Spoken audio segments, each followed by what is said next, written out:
Okay, so you know that feeling. Summer day or maybe just a bright day, and you're standing there with the sunscreen bottle. Uh-huh. The classic dilemma. Right. Do I put it on? Do I really need it? You see all the stuff online, the debates, the labels, mineral, reef safe, SPF 100. Honestly, it's kind of confusing. It absolutely is. Sunscreen, it's probably one of the most recommended health products out there, right? Right. But also one of the most misunderstood. Yeah. There's this gap between what dermatologists generally agree on, and this is backed by decades of research, and what people actually, understand about why it's important or if it's safe.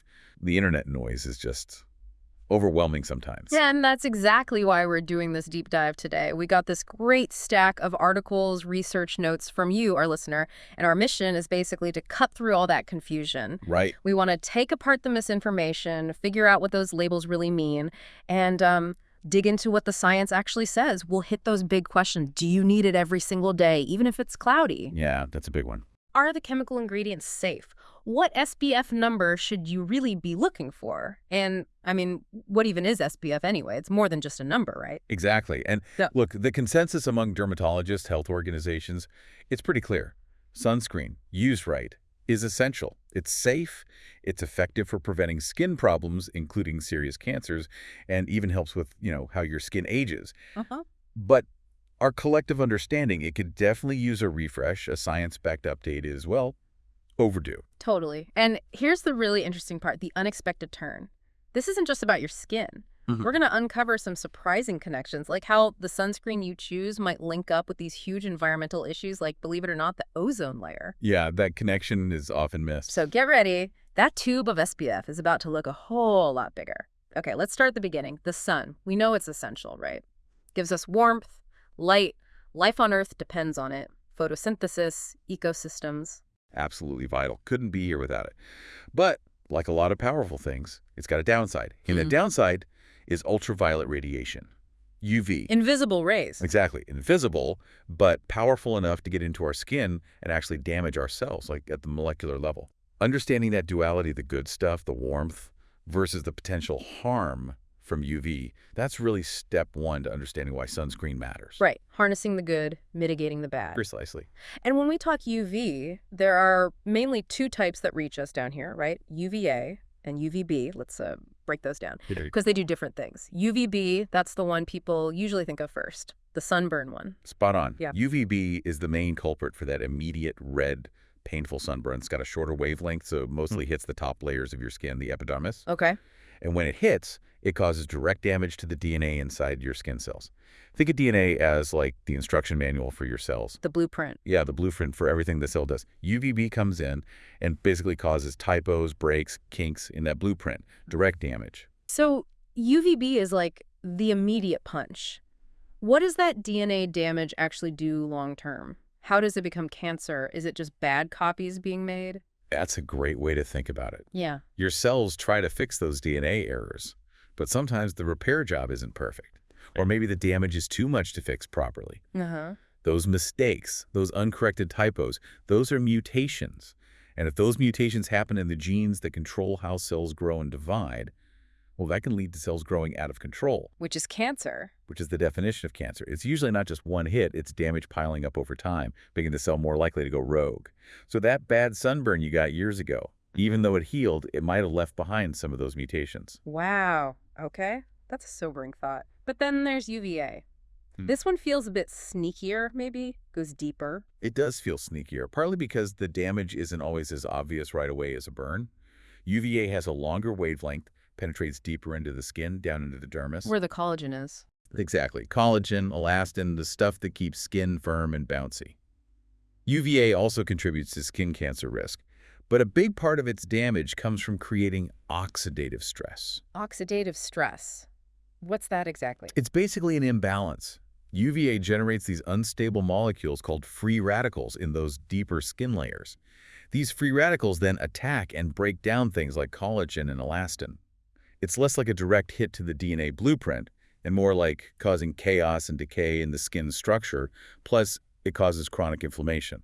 So it's not just cancer we're talking about, which is obviously huge. It's also what gets called photoaging. I saw a quote from Dr. Zakia Rahman at Stanford. She did. She said, most people know sunscreen helps prevent skin cancer, but they don't know the impact on photoaging. And she mentioned, people want their skin to look better, and UV just accelerates that aging process. It really does. It's fascinating and a bit scary how UV hits both health and appearance at the same time, often silently. That oxidative stress from UVA, breaking down collagen and elastin, that's what leads directly to wrinkles, sagging, fine lines, and even skin tone, those brown spots or sunspots. Yeah. So if you're concerned about keeping your skin looking youthful and even, protecting against UVA is just as vital as protecting against UVB burn and cancer risk. It's the quiet eager. Makes total sense. Which makes you think, how long have people been trying to deal with this? I mean, sun protection isn't exactly a new idea, right? Not at all. It's ancient. There are accounts of ancient Egyptians using things like rice bran extracts. Yeah. We now know those have some natural UV-absorbing properties. Indigenous cultures used minerals, muds, clays as physical blocks. But modern sunscreen, the stuff we recognize, really started taking off in the early to mid-20th century. There was this Austrian chemist, Franz Greiter. He got a nasty sunburn climbing a mountain in the 1930s and was basically like, we need something better. He went on to develop one of the first commercial sunscreens in the 40s and actually came up with the whole SPF concept. Wow. From a bad sunburn to a whole industry. Pretty much. It evolved from just blocking rays physically to using specific chemicals designed to filter UV. And that leads us to today, where we basically have two main camps, right? Chemical filters and mineral filters. Let's start with chemical. How do they work, like molecularly? Okay, so chemical filters, sometimes called organic filters, work by absorbing UV radiation. Think of ingredients like avobenzone, octinoxate, octocrylene. These molecules sit in the skin.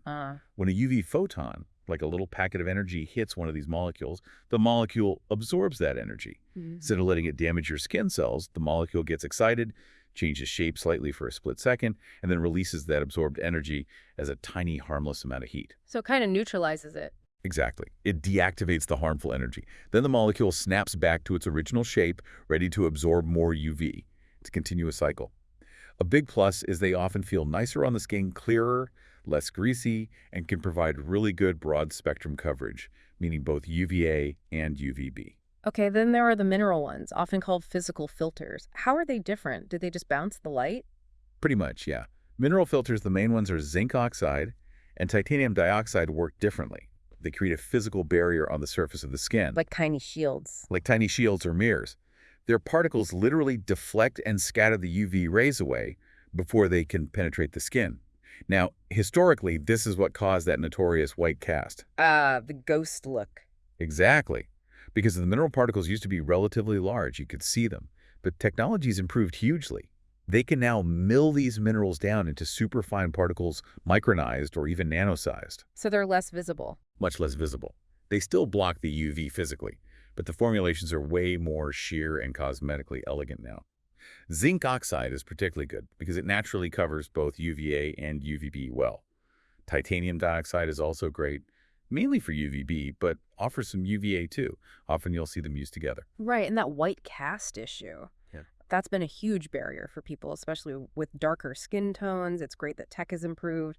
We definitely need to circle back to that because making sunscreen usable for everyone is so important.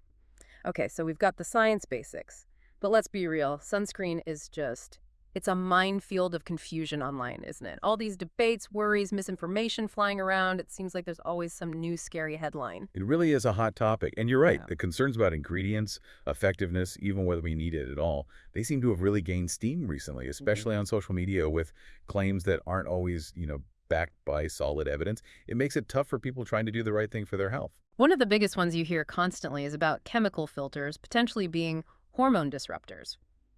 That sounds really alarming. What's the actual scientific take on that? It's definitely a concern people raise, and it's been looked at very, very closely by scientists and regulatory bodies globally.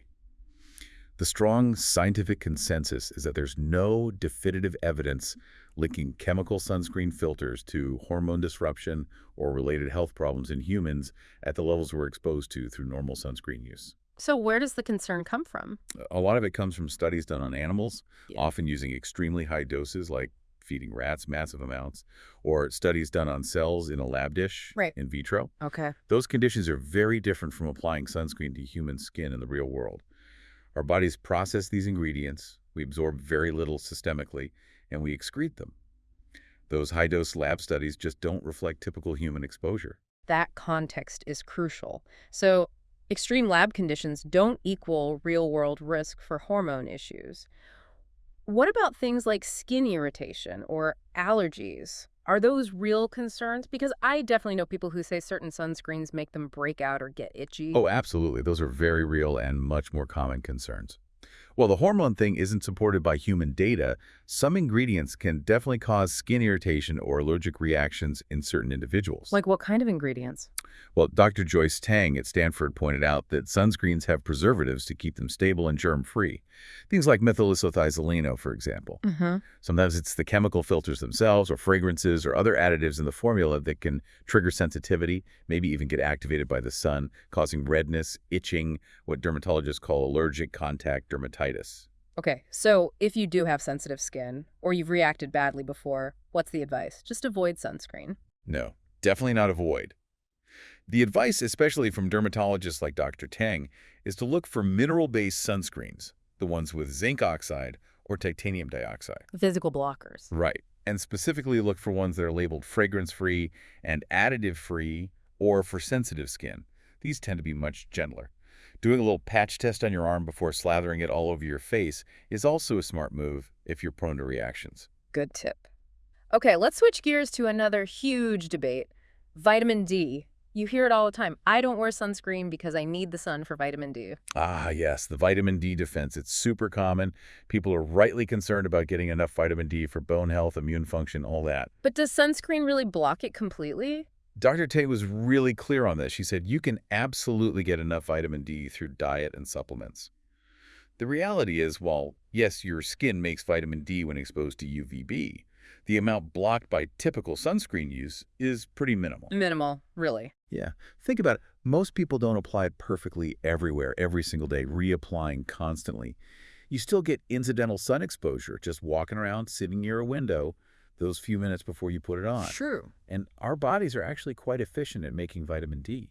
Most people get enough through that incidental exposure combined with diet. Very few people apply sunscreen so perfectly and consistently that it would genuinely cause a deficiency. So it's not really an either situation. You don't have to sacrifice skin safety for vitamin D. Exactly. If someone is actually deficient or at high risk, maybe they live in a northern climate, have darker skin, certain medical conditions, the recommendation isn't to bake in the sun unprotected. What is it then? It's much safer and more reliable to get vitamin D from fortified foods like milk or cereals, fatty fish like salmon, or just taking a simple supplement. Relying on unprotected sun exposure for vitamin D comes with all those proven risks. Yes. Skin cancer, aging, damage. It's just not worth the trade-off. And related to that, the whole base tan idea. Getting a tan before vacation to protect yourself. Complete fallacy. A tan is literally a sign that your skin has been injured. It's your skin cells producing more melanin pigment in a desperate attempt to shield themselves from further DNA damage. So it's damage, not protection. It is damage. There's no such thing as a safe tan from UV rays. Okay, this next bit is fascinating and maybe a little frustrating. The difference between sunscreens available here in the U.S. versus other places like Europe or Asia. Why might U.S. sunscreens be considered, well, lagging behind? Yeah, this is a really important regulatory point that directly affects what you can buy. In the United States, the FDA classifies sunscreen as an over-the-counter drug. A drug, like aspirin. Essentially, yes. Right. And that means any new UV filtering chemical ingredient has to go through a really long, really expensive, rigorous approval process, similar to getting a new prescription medicine approved. Lots of clinical trials, data. It takes forever. Okay, and how's it different elsewhere, say Europe? It's a huge contrast. In the European Union and many other countries, sunscreens are regulated as cosmetics. Ah, like makeup and moisturizer. Exactly. The safety and efficacy standards are still high, but the approval pathway for new UV filters is generally much faster and less burdensome than the drug approval process in the U.S. So the result is? The result is the U.S. has fallen way behind. We only have, I think, 17 FDA-approved UV filters available in our sunscreens, whereas in Europe and other places they have closer to 30. Wow, almost double. Are those extra filters significantly better? In many ways, yes. Experts like Dr. Susan Sweater at Stanford point this out. They have access to advanced filters like Tinosorb S, Tinosorb M, Mexeril SX, Mexeril XL, Uvinol A+. None of these are approved in the U.S. yet. And what makes them better? Several things. Often they offer superior protection across a broader range of the UV spectrum, especially the longer UVA rays that really contribute to aging and some cancers. They also tend to be more photostable, meaning they don't break down as quickly in sunlight, so they protect longer. And importantly, for users, they often allow for much more cosmetically elegant formulations, lighter, less greasy, absorb better, which, as we know, makes people more likely to actually use them. So if you, the listener, want the absolute latest and greatest in sun protection tech, you might actually have to look outside the US, maybe order online from Europe or Asia. It's a reality many informed consumers face. They carefully research and order sunscreens from abroad to get access to these newer filters. It really shows how regulatory differences can impact the tools available for public health. Now let's tackle a really important and harmful myth. The idea that people with darker skin tones don't need sunscreen, it's everywhere and it's flat out wrong. It is incredibly wrong Hey. and dangerous. Dr. Jenna Lester at UCSF, who specializes in skin of color, says it very clearly. Everyone needs sunscreen, period. But she also said the reasons might differ a bit. Exactly. The fundamental need for protection against UV damage is universal. But the specific concerns driving someone to use sunscreen might vary based on their skin tone, their lifestyle, what issues they're trying to prevent or manage. Okay, let's unpack the skin cancer stats because they're nuanced. White people might be more likely to get skin cancer overall. That's true statistically. Melanin does offer some natural protection, equivalent to maybe a low SPF, but it's nowhere near complete protection. But here's the devastating part. Black and Hispanic individuals are often less likely to survive melanoma, the deadliest form. Why is that? It's a tragic disparity. It's often due to delays in diagnosis. In darker skin tones, melanoma can show up in less obvious, less sun-exposed places like the soles of the feet, palms of the hands, under fingernails or toenails, even inside the mouth. Places you might not think to check? Exactly. So patients might not notice it, or doctors might not recognize it as quickly. By the time it is diagnosed, it's often at a later, more advanced stage, which makes treatment much harder and survival rates lower. It highlights the need for awareness and thorough skin checks for everyone. And it's not just about cancer, right? For many people with darker skin, there are other really common and frustrating skin issues linked to the sun. Hyperpigmentation is a big one. Huge. This is a major reason why dermatologists emphasize sunscreen for skin of color. It turns out it's not just UV. Visible light, the light we can actually see, can also trigger or worsen dark spots, known as hyperpigmentation, in melanin-rich skin. Visible light, too. How does that work? Well, Dr. Henry Lim, a top expert, explained that the type and distribution of melanin in darker skin makes it react differently to stimuli like light or inflammation from things like acne. It can easily lead to those persistent dark marks called post-inflammatory hyperpigmentation that can last for months or even years. That sounds incredibly frustrating. It really is. It can significantly impact someone's confidence and quality of life. So for many patients, it's these everyday issues. I saw a quote from Dr. Oyetewa Asempa at Baylor, who tells her darker-skinned patients straight up, all of the problems that you're coming to see me for are caused or worsened by the sun. That's powerful and often true. She lists things like sunburns. Yes, darker skin can definitely burn. Those dark spots after acne, conditions like rosacea flaring up, melasma, it's a direct link they see every day. Absolutely. Sun exposure can trigger or worsen so many common dermatological conditions in skin of color. So sunscreen becomes essential not just for long-term cancer prevention, but for managing current skin health, achieving even tone, and preventing these common issues. It really drives home the universal need. Okay, but let's talk practicality. For ages, a big problem for people with darker skin tones was that awful white cast from sunscreens. We touched on it earlier with mineral filters. What causes it again, and why was it such a deal breaker? Yeah, it's been a major barrier to consistent use. The culprits are those mineral filters, zinc oxide and titanium dioxide, because they work by sitting on the skin and physically scattering light. You can see them. You can see them, especially if the particles aren't finely milled. They create a visible white or sometimes purplish or grayish layer on the skin. And the deeper your natural skin tone, the more obvious and, frankly, cosmetically unacceptable that cast is. People felt self-conscious, chalky, ghostly.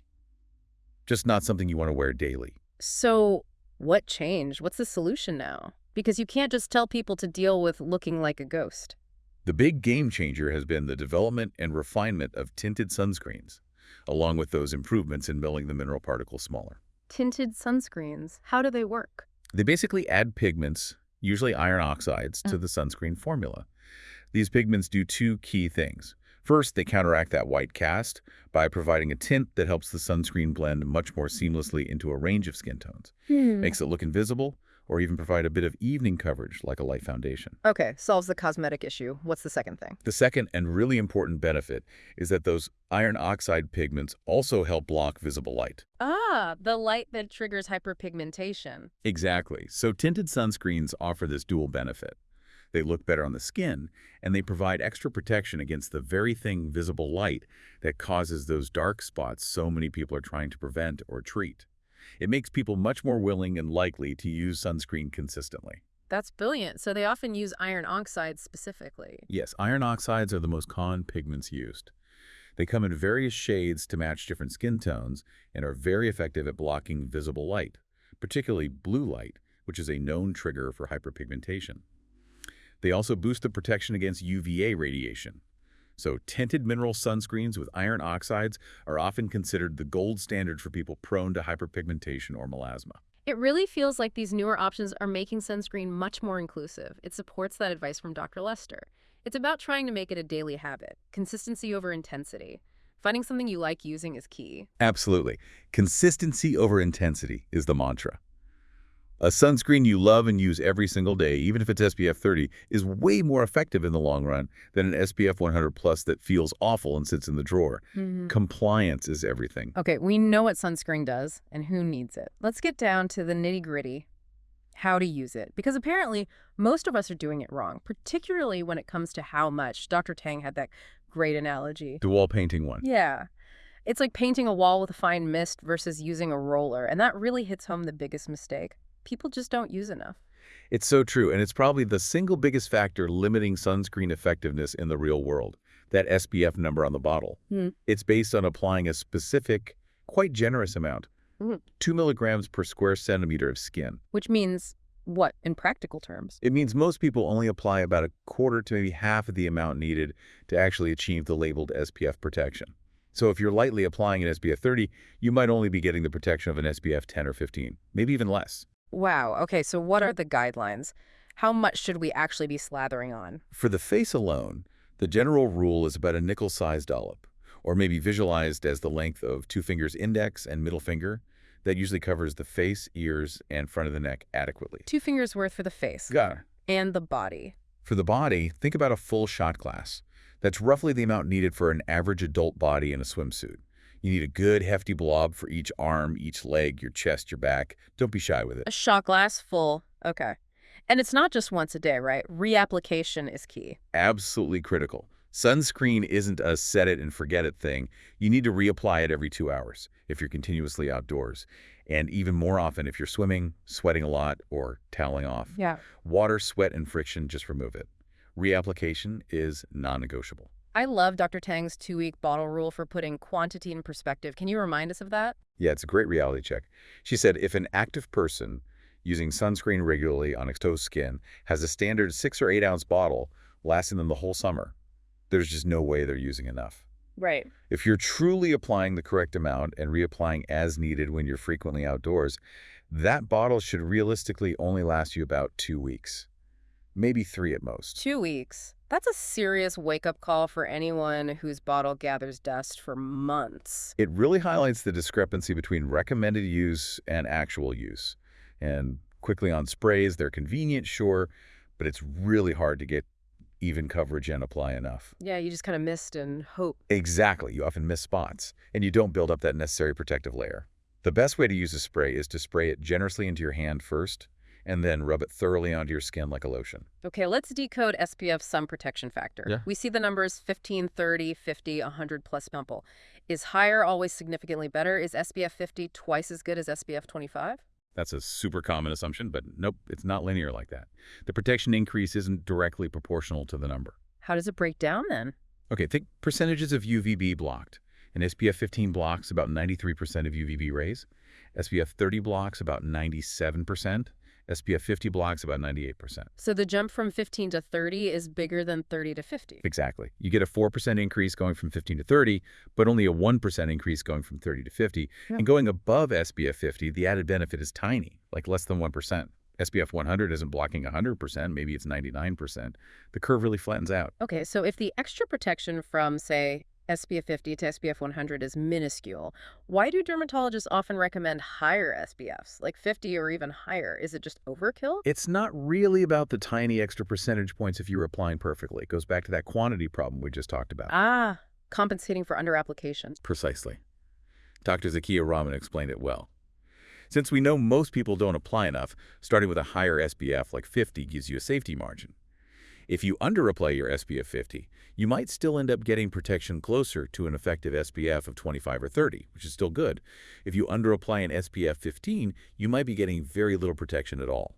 That makes total sense. Eh. It's a buffer for real-world use. But she also made the point that forcing yourself to use a super high SPF you hate isn't the answer either. Right. Because higher SPF formulas often need higher concentrations of filters. They can sometimes feel heavier, greasier, or be more irritating for some people. And if you hate it, you won't use it. Exactly. Dr. Rahman stressed, don't feel like you have to use SPF 100. If an SPF 30 or 50 feels good on your skin and you'll actually wear it consistently every day, that is far better than having an SPF 100 plus that you only use occasionally because you dislike the texture. It loops back to Dr. Teng's golden rule. The best sunscreen is the one you'll use regularly. That's the one. Consistency, comfort, and making sure it's broad spectrum are the most important things. Absolutely. But even the best sunscreen, applied perfectly, isn't a magic force field, right? It wears off, it doesn't block 100%. So we need more than just the bottle. What's the bigger picture, the holistic approach? That's such a crucial point. Sunscreen is incredibly important, but it's one part of a comprehensive sun protection strategy. It works best when combined with other measures. Think layers of defense. Like what? Fundamentally, seeking shade, especially during the peak sun hours, typically 10 a.m. to 4 p.m., and wearing protective clothing. Sunscreen is great for the skin you can't easily cover, but clothing is often the most reliable barrier. What kind of clothing works best? Does it have to be thick and heavy? Not necessarily. Look for lightweight, long-sleeve shirts and pants. The key is often the weave, tightly woven fabrics block more sun. Darker colors generally absorb more UV than lighter colors. And some clothing is specifically rated with the UPF. UPF, ultraviolet protection factor, like SPF for clothes. Exactly. Yeah. A UPF rating tells you how much UV radiation, both UVA and UVB, a fabric blocks. A UPF of 50 means only 150th or 2% of the UV gets through. That's excellent protection that doesn't wear off or need reapplication like sunscreen does. Okay, so shade, UPF clothing. What else? Hats. Specifically wide-brimmed hats that cover your face, ears, and the back of your neck. Baseball caps leave ears and neck exposed. Good point. Sunglasses. Essential. Look for sunglasses labeled UV 400 or 100% UV protection to shield your eyes and the delicate skin around them. And don't forget your feet. If you're wearing sandals or flip-flops, slather sunscreen on the tops and sides of your feet. They burn easily and are often missed. Guilty as charged on missing the feet sometimes. Okay, what about indoors? Are we safe by a window? In the car? Not completely. Right. This surprises people.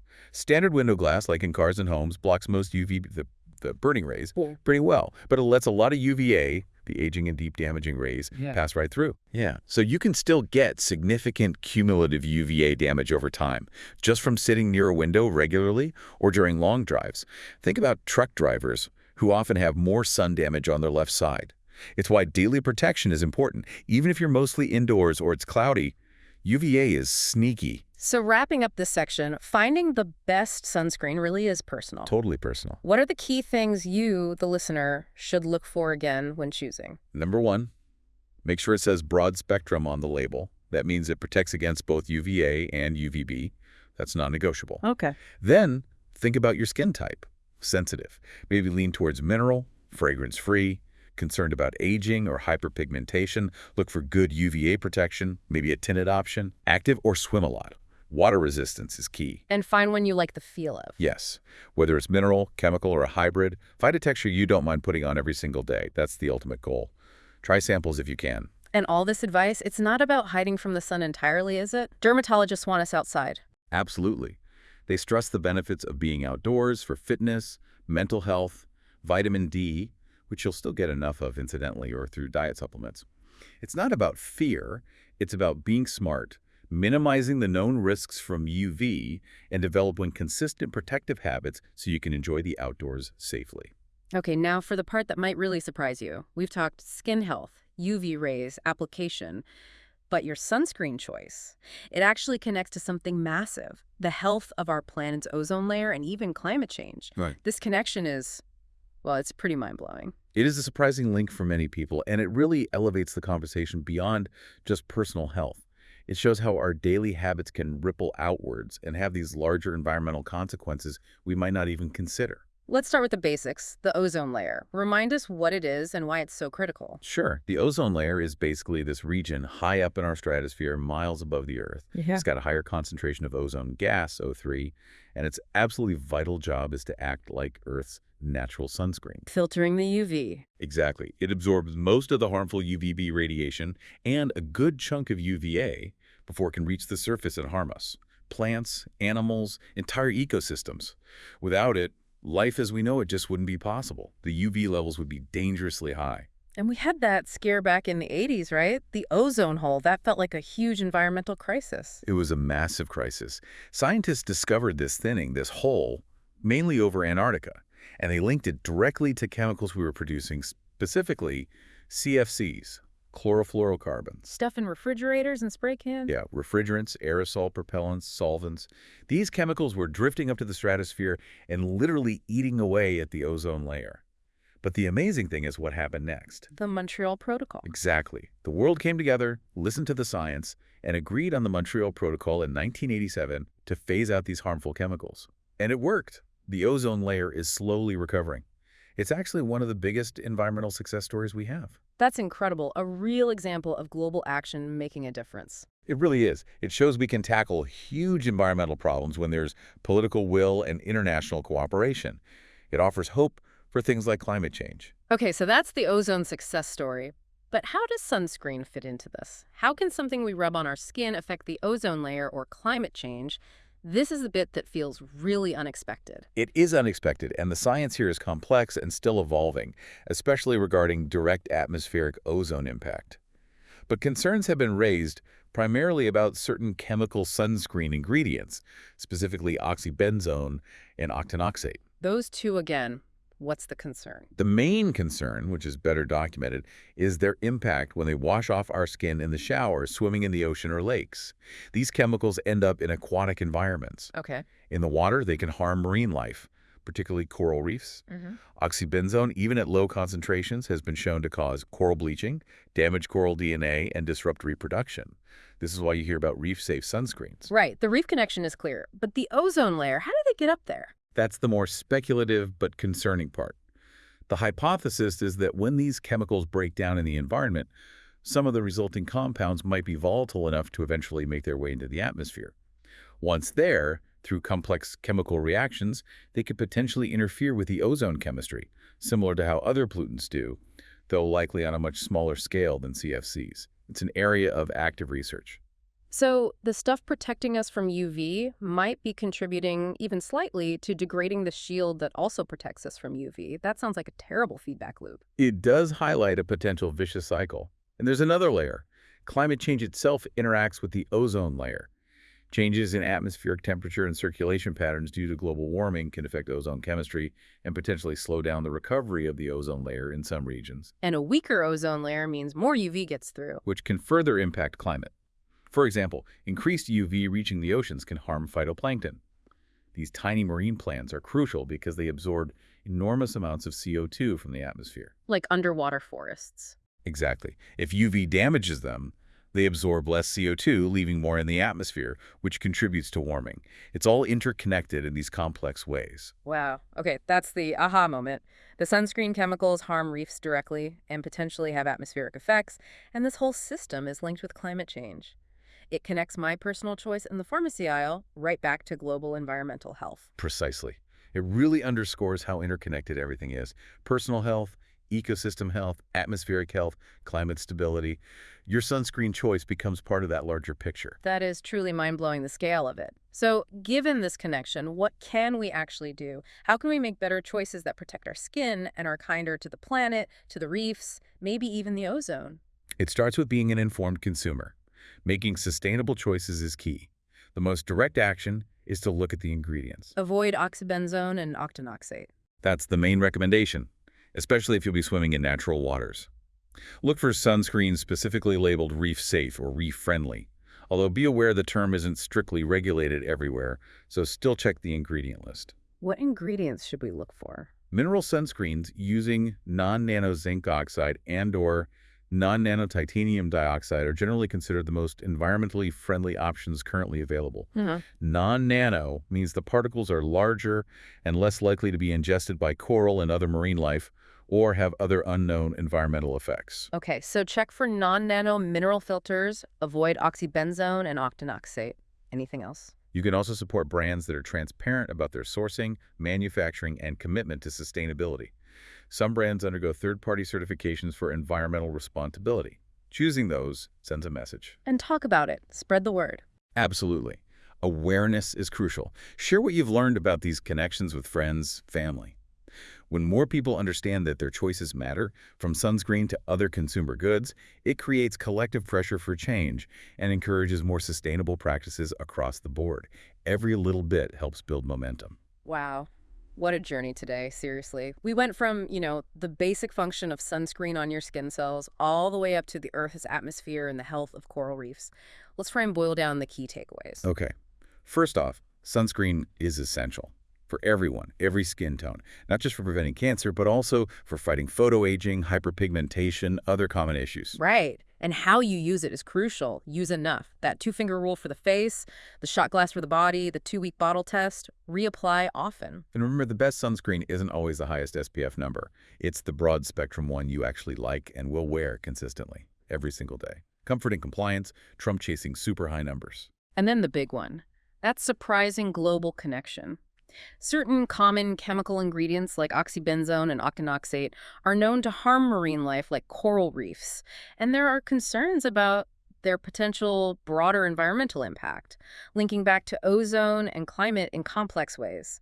Yeah, choosing reef-safe, ideally non-nano mineral options, is a tangible way to make a more environmentally conscious choice while still protecting your skin effectively. It really empowers you, the listener, doesn't it? Being informed allows you to make choices that are good for you personally and better for the planet. It's about using that knowledge, making smarter choices for yourself and the world around you. Which leaves us with a final thought to chew on. Given this really unexpected link we explored today between a cream you put on your skin and the health of coral reefs, the ozone layer, the global climate, it makes you wonder, doesn't it? What other seemingly small, everyday choices might have these hidden ripple effects on our planet? And maybe more importantly, how can we become better detectives in our own lives to uncover those connections? Something to think about until next time.